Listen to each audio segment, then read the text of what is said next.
Hey guys, alright, we're coming back to this now. So, as you can see, I actually made the overworld portal, but I'm not going to actually go in yet, mostly just because it's night. But when you first start the pack, the dimensions are actually synced in terms of time usage, and that's why if it's night in the void, it's night in the overworld. So that's a good way. But later on, if you start manipulating time, or if you use celestial manipulators or other methods to mess with time, it doesn't come off as exactly clean. But we last left off when I had my Philosopher's Stone, and now we're getting into the and we didn't make the overworld portal.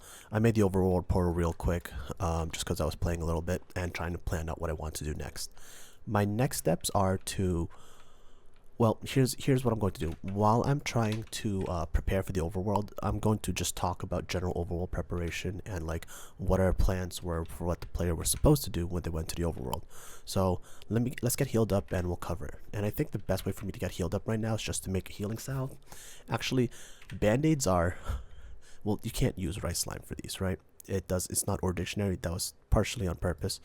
I think you can get coagulated plant balls from, coagulated blood from rotten flesh, but that still doesn't work. Our plan for the overworld originally, like I said before the quest, the reason why you're in the overworld is because, or in the void world it started because the overworld was, pretty dangerous.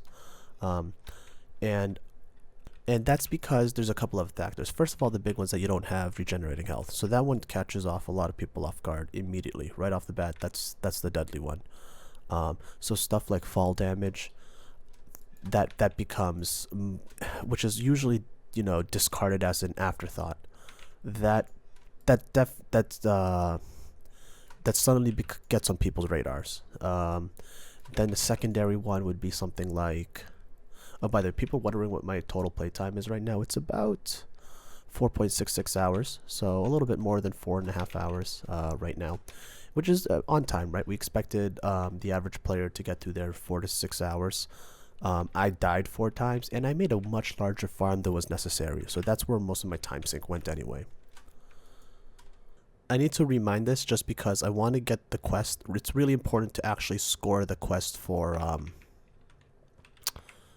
the teleporters and ender shards. That'll help make overworld exploration much more bearable and viable, because we didn't want players, we wanted players to be able to explore and use their common sense.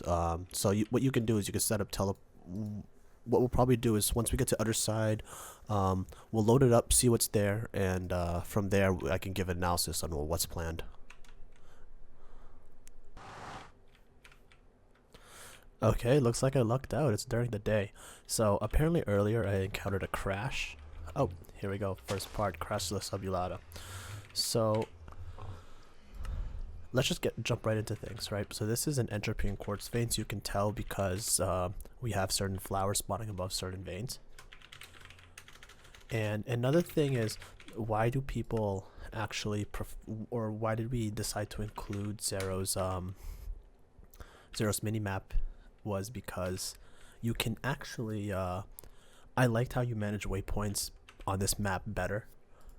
Let's for example, I can get rid of these old deaths, but really is that you can create a new waypoint set, and I can call that ores, right? And then from there in the ores I can add in where I am right now, and this is going to be quartz and entropy.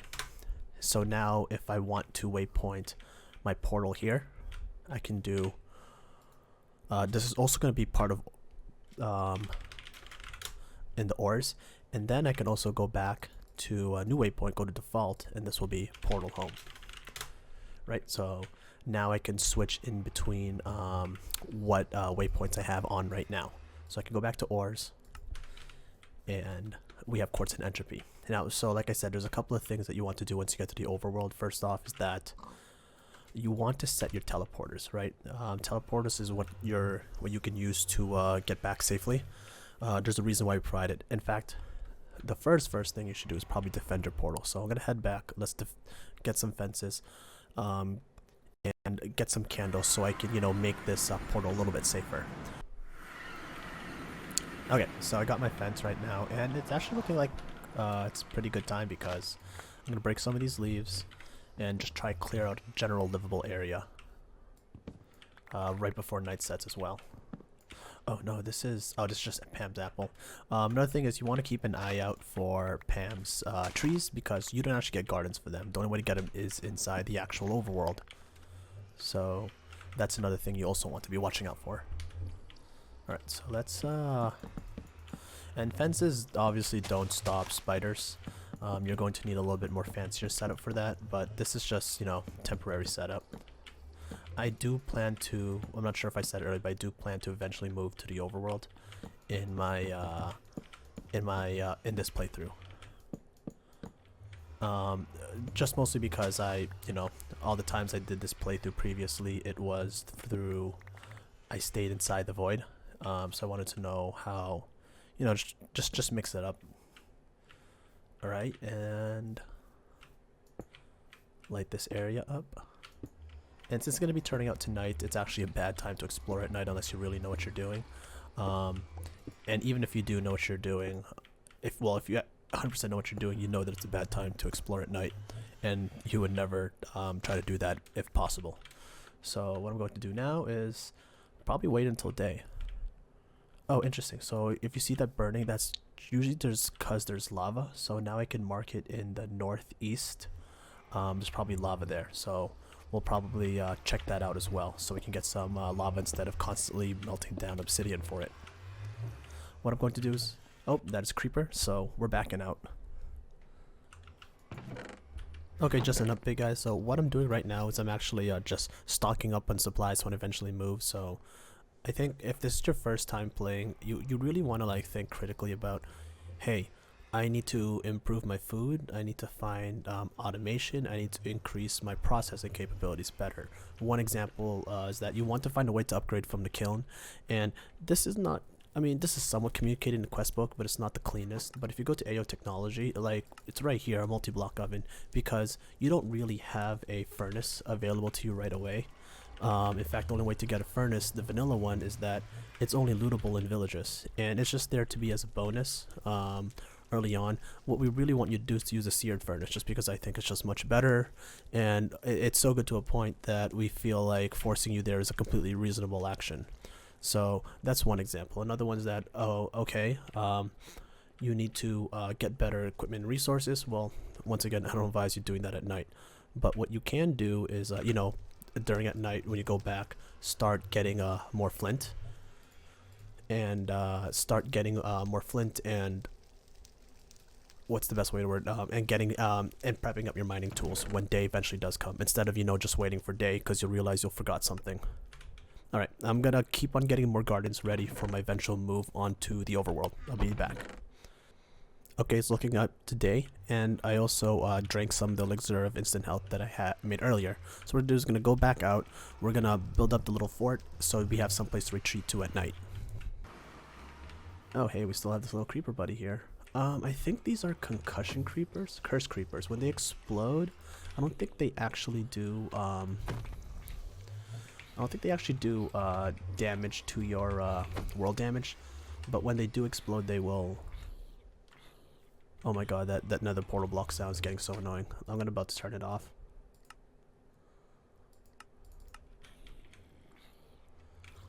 But what it does do is, they'll drop a potion effect. It could be good or it could be bad. Usually they're not like as dangerous as normal creepers are. In fact, they don't even turn invisible. And there's gonna be a bunch of leftover zombies that are gonna be quite annoying because of they have helmets still left over. Spiders are actually the most dangerous overworld mob. You can see this one over there, if they're hostile to you. And the main reason is because aside from being able to climb up traditional defenses, they can also shoot spider webs that slow you down. So like if you look at this quest tab, there's also a bunch of information about the different changes in mobs. Right, they don't take fall damage or they have a chance to spawn with the mob riding on it. Well, I should have also mentioned that they have a very high chance to shoot. Right, they have a very high chance to shoot spider webs at you that slow you down and entrap you. Which is a lot worse because as a support monster, that's much more terrifying than any other alternative. Right, so I'm going to put a crying obsidian block here. Alright, and then now here's the big one. I'm going to do one ender shard. I'm going to link it here. right? So this ender shard is linked to the portal home, and then I'm going to use another, and I'm going to keep this teleport. And when I travel, I'm just going to slap that teleporter down so I can get back quickly to the area where I was traveling. I like this forest. This seems to be like just a normal average forest. I'm probably just going to choose to live here, honestly, to keep it simple. It's a nice wide area. I can clean it pretty quickly. I'm going to clean that tree later when I have more space. In fact, one thing I should have done was brought a crafting table here and some chests so I could have made my move easier. I'm going to clean this area out and I'll probably cut back to you guys. When I was fighting one of the zombies, I noticed that it dropped a red heart canister. You can actually eat it just to get some health, but I'm actually going to save it so when I finally start unlocking tin foils and getting to aquamarine weak blood shards, you can start using as bobbly heart canisters, which is a really strong boost, but it does require a bit more significant amount of Thumbcraft progression. Another thing you also want to watch out for are Pam's beehives. Oh hey, they have a Pam spider tree. That's interesting. And especially rustic beehives. Rustic beehives are great because you can unlock a much better potion of regeneration, right? If I do a laser regeneration, it's just literally honeycombs and cohosh spawns in the ground. So that's one thing you want to also look out for early on. I should definitely work on getting a chest. I'll be right back. Alright, so I got a transmutation table, and I also got a bunch more chests. What I'm going to do is slowly just work on expanding this area so I can, you know, decide how I eventually want this place to look like. But yeah, just chests just for general storage. I also brought the spare transmutation table here when I eventually want to start building my new base. I haven't decided what I want it to look like. Maybe I'll do with like a gray cobblestone wall and then maybe crag rock top, or maybe blue cobblestone for the trim. Okay, so something I just wanted to point out was that, well, it's nighttime already. I'm just like starting to build the small little fort right now. I think I decided to do black cobblestone. Something I want to point out is that when you spawn in the overworld and you're single player, there's a high chance that you will actually spawn near an astral structure of some sort. If I recall, Astral Sorcery should have some code that makes it a much higher chance to spawn one of its structures the farther, the longer chunks have been generated. I feel like I'm butchering this, by the way. Like Hellfire might just get mad that I'm spreading out false information, but I swear this was the true thing. But the farther away you, the more chunks have been generated without an astral sorcery structure, increases the chances of an astral sorcery structure spawning. So especially on multiplayer servers, like say if you ender minis. So like say on multiplayer servers, right, you spawn like because the islands generate 1,000 blocks away from each other.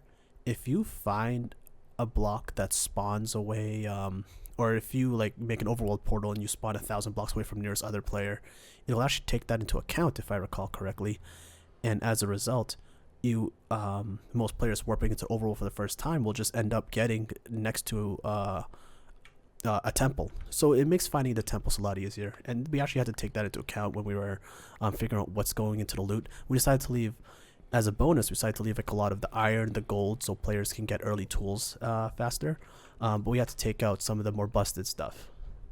And we also took out constellation papers because actually those have their own crafting recipes, and we kind of separated constellations based on, you know, how powerful we thought we were. So some constellation papers require a much higher amount, and some of them are basic enough to just be crafted, you know, on a luminous crafting table. Alright guys, so I want to show you just like, I didn't do this in a void, but this is like how I would just build something if I wanted to build it quickly. I mean, it's funny because I'm quote-unquote building a sky platform anyways inside the overworld. It kind of defeats the purpose of being in the void. But let me just show you. So the main reason why I added these 2 wands, or 3 wands, but for this case we won't really need the builder's wand, is because it can really just let you build things. I think they're kind of underappreciated, so this was kind of my way to see if I could get them earlier into the game and be noticed more. So you can hear that sound, right? I'm scrolling on my mouse wheel. If you look at the bottom left, I'm switching to the options, and a cyclic building wand is just exactly how it says. Like if I right click here with the square, it puts a block in front of me. Technically it puts a block like, oh, But yeah, so like I guess the best way to put it is that it puts a block behind another block. So I can build behind this wall. So for example, I put right click here. Oh well, I guess it doesn't show anymore. Or I guess a better demonstration. Man, this demonstration is going awful. Is if I want to build to the left here, instead of going out to the left, I can just look down at this block and it'll automatically extend to the left, right? So it's a nice, easy way to extend out. And when I'm going to do this, I could just, you know, look down again and easy, right? So I'm all the way at the end here. And this actually could be made faster because now I'll have the formation one and I'll set that to black cobblestone. Now I can just, you know, and the thing is, what I like about this over normal building ones, that you don't actually have to move very far, right? I just did it from standing in that specific location. With the building one, you would actually have to move along with it as you build the walls, whereas here it just builds towards you, so you can, and it's also ranged, so you can just go farther away. And I think this is much faster, right, than building with other methods. I personally just love using this over most wands. I mean, I guess the unbreakable wand from Better Builders wands is still really good if you want to put like 4,000 blocks at once, but I think for just normal average building, this is it's really hard to beat this. Okay guys, so I've been through a little bit of building. I think the total time played I have so far is rounding out to be about 7 hours, so got a lot done today. And let me just basically tell you what I've done. First off, portal blocks. There's an actual custom content tweaker block that we had. I just thought it was kind of cool. It's super HD. I know that might bother a couple of people, but you know, you have crafting table. It's funny because we have very non-realistic or non-interactions or Greg Tech or veins being depicted below. But what I normally like to do is I just like to have 2 on the sides here, so it's more, they're more like keystones. And if you go back to the sky block, let me just show you what I basically moved. So basically the hope is that we won't be visiting this much anymore. Let me change my waypoints. Anyways, so basically I won't be visiting here much more. I took out all the crops. I leave this lit up. Maybe we'll occasionally come back and check how tall the sugarcane has grown if we forget that we need sugarcane. In fact, I also have this chunk loaded right now. But I mean, it almost consumes like nothing. There's no point in moving these kilns anyway, just because they break, so I'm just going to be leaving them here. The last thing I'm basically doing is I'm waiting for my last couple strainers to run out and break. So I'm just waiting on the durability on these suckers to wrap up before I finish moving everything. But I mean, as it is for now, like, this is it. Oh, wait, you know what? Gotta move the paper production. Also, if you haven't noticed, this is a paper production. This is the drying rack. It just basically makes paper from plant fibers. Some people really focus on the sugarcane recipe, and I mean that also works too because sugarcane grows so high, so you can just basically you don't have to worry about your sugarcane at all. But I mean, I personally prefer this recipe as well. Plus, it's also way easier to automate because you could do a large batch craft, just make stacks of plant fibers, and then just wait for it. Even though it is almost like a full minute waiting time. Now, let's also move this trophy. This trophy is actually a little bit inaccurate too, just because the main reason we need to get this fixed is because in the quest book, when it gives out items, it was associated with a certain NBT. That's how it determines what it was given. I'm pretty sure this might be Sarah's, so if I do like CT hand, oh, it doesn't say who it is, but it just gives a trophy. Okay, yeah, okay, works for me. But yeah, what should happen is that the NBT gets generated when you pick up the trophy. That's how it should be working. So we're already giving a pre-assigned NBT to this.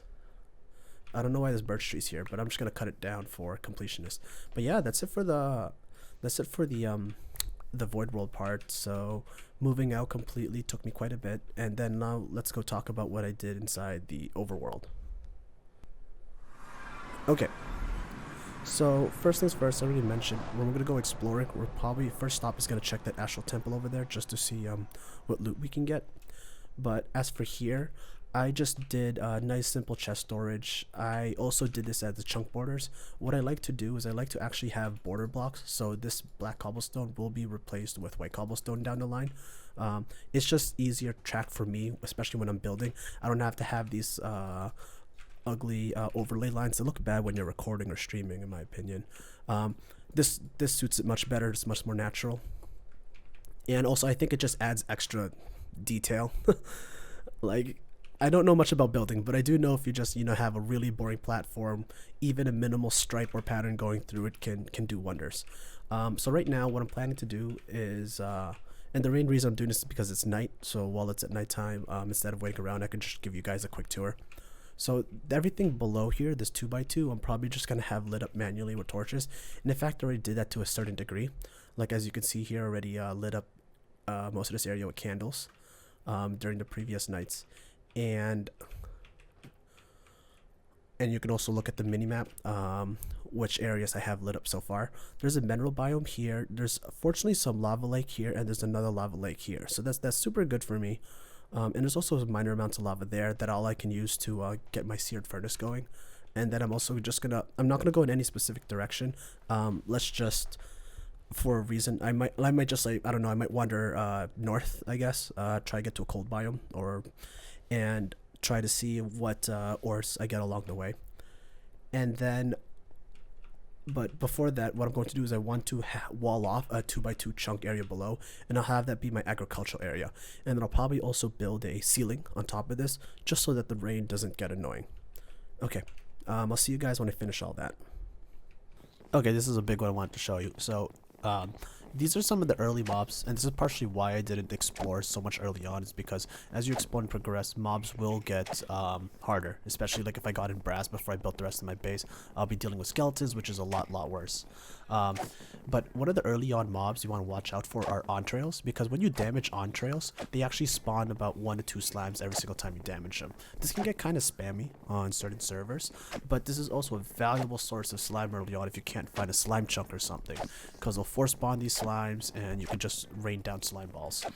And another one is that this is called the Fallen Leader, also known as the Wideman, and that's his ID name. Fallen Leaders will one-shot you. You could have really good armor on, but early on they hit the hardest out of most of the early mobs, except maybe dragons hit harder. But they're probably, in my opinion, they're like the second most dangerous of the deadly monsters. I think the most deadly monster, which is gated, is the Mutant Steve. And Mutant Steve can actually grief blocks themselves. And it's funny because on the wiki, if you read for deadly monsters, it's just like, oh yeah, it griefs only cobblestone, but a lot of blocks have the hardness of cobblestone, so or a lot of common building blocks have the hardness of cobblestone, so that doesn't really mean much in the first place. After showing you the mobs, there's another thing I want to show you guys, is once again, the formation wand. Why I think for general utility building it's just better than builder's wands is because of like, builder's wands lets you place down a lot of blocks at once. That's what makes them good. But here, this formation wand lets you place down a lot of blocks at once, but at you have so much more utility. And it's not only limited fences. Like, if I wanted to raise this entire area up, I could use a builder's wand, correct? But I would have to raise it fences. I won't be able to use a builder's wand to place white cobblestone on the fence, because they're 2 different blocks. So that's like another point of distinction. It just makes building this whole entire area really easy. Hi, Creeper. Okay guys, here's another tip. So I finally finished defending my little base and farm, but I'm actually going to work on the agriculture stuff at night. And since it's day, I think I'm going to use time to explore.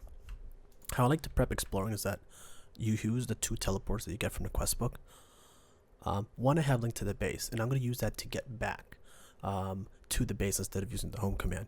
This one's unlinked, and that's what I'm going to use to get back so I can resume exploration, so I can, go farther out more than 1,000 blocks instead of one whole entire day. So what I'm going to do is I'm going to go out and let's which one's this one? Yeah, so I'm just going to go out, explore, make some stuff from the map, and I'll get back to you. Oh, you see that? That's a rustic beehive. That's important. I'm going to go grab that because that actually gets me the rustic bees. Perfect. And these actually make honeycomb, which put in apiary, and they multiply very quickly. So no grind there. Highly recommend to get these if you can. Alright, so I finally made it to this area. Oh, sheep with black wool. That's actually important. I should lead that back to the base because you need black carpet later. Oh, but this is actually interesting. So I'm back at the actual sorcery that I pointed away at my base. Let's go dig in and see what's in here. Usually there's some decent loot to get. Oh, darn it. See, and this is why you bring the teleporters out. So what happened is, I'm going to link one of these teleporters here. Oops. Right here where the temple is. And then I'm going to place this teleporter down that I link back to my base here. I'm going to go back home. And I'm going to grab some more pickaxes. So this means basically, you know, as long as you don't encounter creepers or something, you can actually get back even if you die really, really quickly to where you were exploring. As long as, you know, creeper doesn't blow up the teleporter. And easy. And then what I can do is I could just take this back and continue on my way. Alright, so what's in here? Okay, aquamarine's not bad, bone's not bad, iron ingots also not bad. Not a bad haul. The starter iron is actually going to be really, really fortunate for me. I'm also going to take the chest because I'm a cheap ass. You know, I'm not going to leave any stone unturned if I can. Oh, more bones. Nice, nice. And I also get the gold ingots. That's actually not a bad haul for me at all. We'll be back here just because, so if you're not familiar, recently in an update, collector crystals in world that spawn with the world gen have actually been buffed to their max stats, so they're pretty powerful. So you can use them for certain stuff like transmutation, much easier than before. So now I'm in a mineral biome. I do want to... I just have like this weird stuff like this sour sop. Like the inventory filled up so fast. So here's what I'm going to do. I'm just going to drop the teleporter off. Go back to the home base. And I'm going to start dropping off some items. And then zip back to the...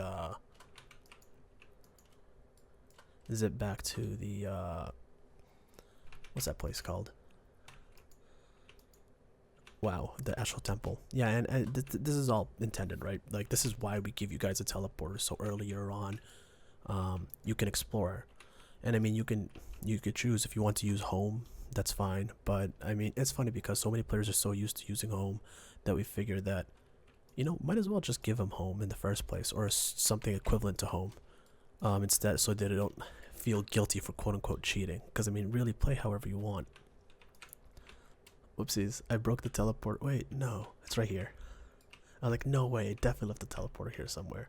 Alright, gooseberry. I have no idea what that is. Maybe I'll get it later. I'll mark if I need it. No, gooseberry.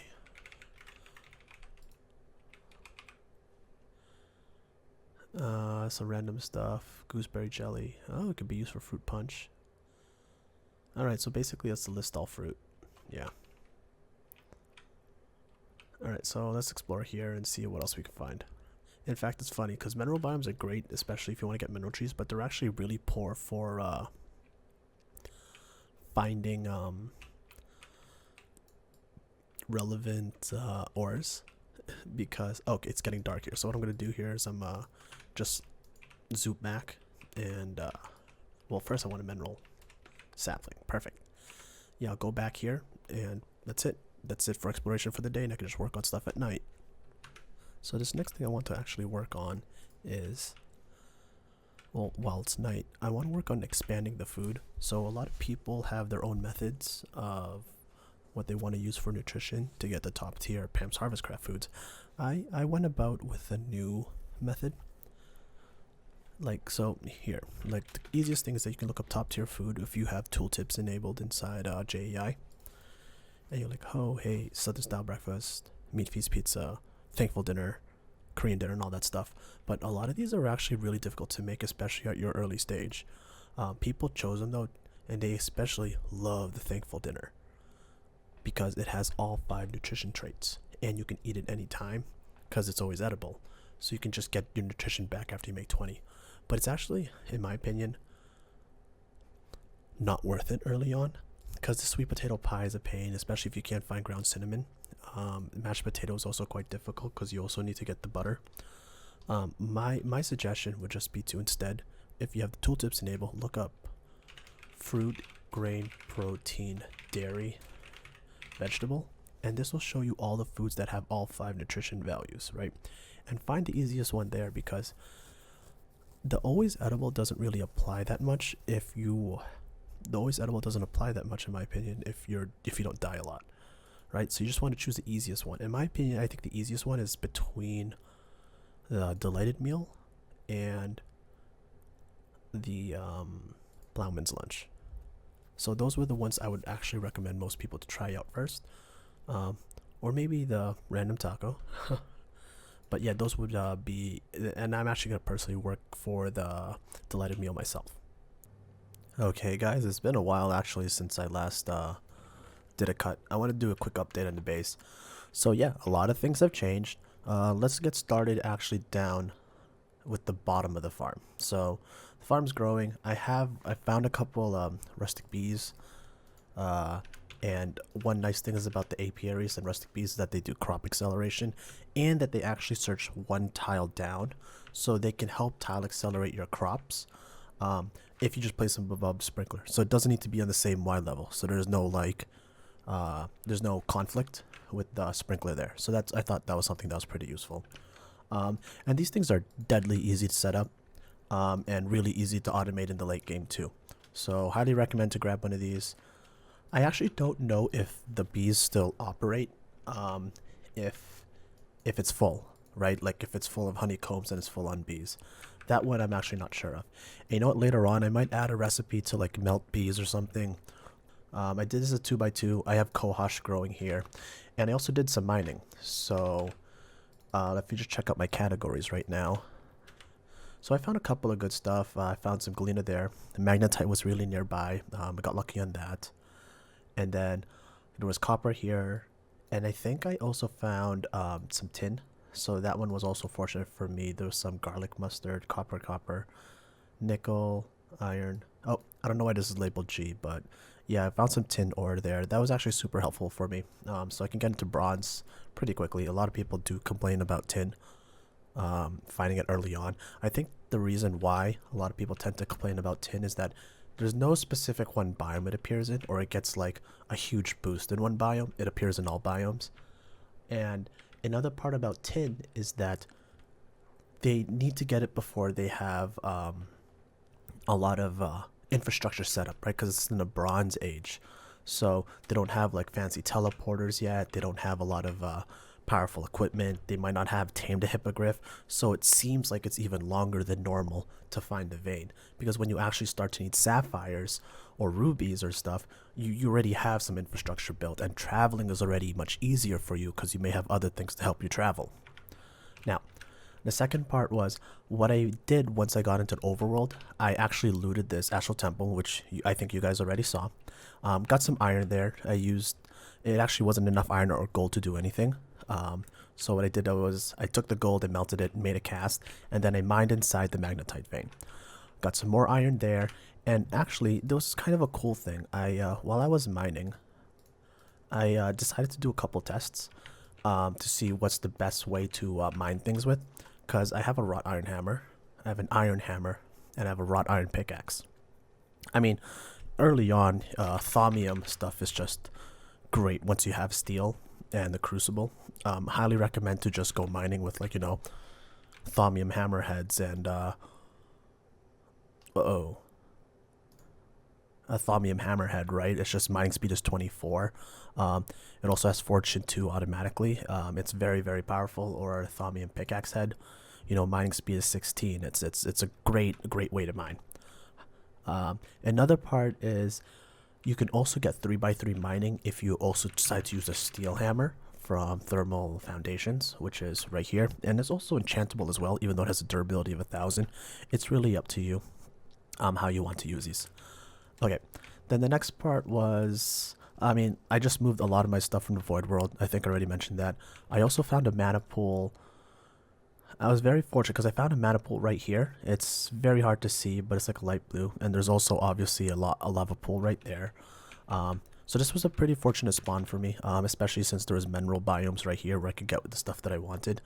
I might go north a little bit more to look for sapphire later on, but what I want to do right now is just mine up a lot of stuff and get a seared furnace going, because when I went back out to the terra vein, I actually started crushing a lot of ores with crushed magnetite. Now this is another thing that in the pack I'm not really sure, or in the quest book, how to really what's the best way to word it? I'm not really sure how to describe it in the best quest book, because, well, I mean, actually we do describe it in the quest book. It's just I don't think people read it. It's how to process Greg Tech ores early on. So for example, if you have crushed magnetite ore, you can't show it's melting. Oh, here's another thing I want to show you guys. First off, when it comes to top configs, we don't give an official set of the one probe configs, right? Because if we did, that config would get overridden every single time we update if the player changes it. So we encourage the players to change it. I myself have it on sneak to see the inside of chest contents, and if you go to Greg Tech Machine, or if you add Greg Tech Machine to the non-sneak lists, so when I get a Greg Tech Machine, you guys will probably know what I'm talking about, but to be honest, you can have any type of the one probe configs. We don't care, you know. We're not trying to like have it only so you have to hold the tooltip in your have the bobble in your hand. It's however the player wants to do it. We don't think that type of information should be restricted in this pack. There's already enough things. Another thing is that we don't want to stop a player from lack of information most of the time. We really want to give them all the information they need, and how they solve a problem is up to them. Now, going back to the hammer and the Greg Tech processing, I do mention it in the book, quest book here, inside the metallurgy tab, right? Where you could crush, right? Breaking an ore of Greg Tech hammer crushes the output drop. So you can get the ores. And it's funny because I know this is a little bit hard to read, but I'm still struggling with the way to have this like more legible. A lot of players are just so dependent upon a super linear quest line, like A to B to C to D, and I just like, that's so limiting because there's so many more optimal ways to do it, and I hate it when a quest book tells me how to do something suboptimally. So we just try to tell you what can be done rather than how it should be done. And as a result, since you can do so many things at one time, you're going to have a lot of starting points whenever you go to a new tab, right? I guess the biggest exception here was the magic tab, but even then there's still a lot of random starting points. But anyways, like in the quest book here, you can, if you have an ore and you crush it, so like as vanadium magnetite ore, and I crush it with my iron hammer, it gets automatically crushed. It gets 2. How much actually it drops depends. Sometimes it can double, sometimes it doesn't. The funny part is that it's usually equivalent to if you put it through a it's usually sometimes better than if you just put it through a forge hammer, right? Just because this doesn't even have fortune, so it has a chance to double your drop, so it's almost like you're hitting it with a macerator. So that's another nice thing if you're actually mining it with the hammer versus a pickaxe. You know, like leave the pickaxe for stone and stuff, but leave the hammer for the ores. So the next thing that you can actually do, right, once you have magnetite ores, that you can crush it, and that's the reason why I made the wrought iron hammer, because it has higher durability. Right, you can crush this, and then it uses some durability and it becomes impure. Now you can just cook this straight up to get 3 iron nuggets. You can also continue to wash it, and this is not available in JEI, which I actually think maybe there should be a you know what, maybe I should ask Arch if he's interested in adding a JEI integration for the cauldron washing, because a lot of players miss over that, and even though I do mention it, it's almost like a tiny little blurb, right?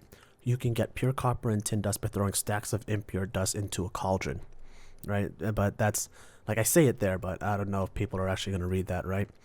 So that would be a nice thing to get from Arc.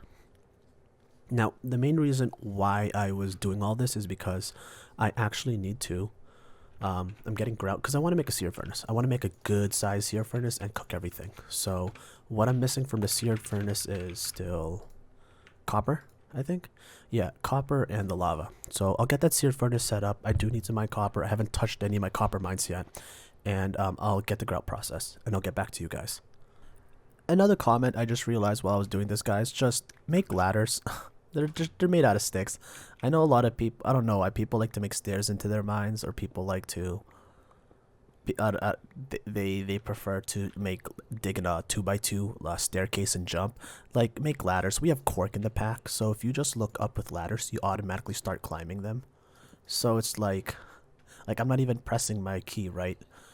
And well, I'm gonna press the key now because I need to build it up. But you can how you accelerate when you go down or up. And in fact, you don't even need to place ladders at every single step, right? And see, look, just looking up and down, just lets you go up on ladder. It's just highly recommended that you make a ladder.